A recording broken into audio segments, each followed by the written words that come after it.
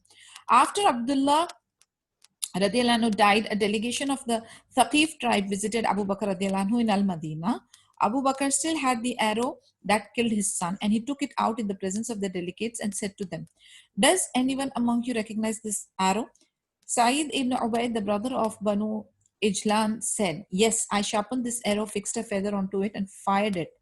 Abu Bakr radiallahu anhu turned to him and said, "Verily, this is the arrow that killed Abdullah ibn Abu Bakr radiallahu anhu, and all praise is for Allah, who has honored him by your hand and who has not humiliated you by his hand, who did not allow Abdullah radiallahu anhu to kill you during the siege of Taif, but instead kept you alive long enough for you to embrace Islam. Indeed, he has made matters spacious and easy for both of you."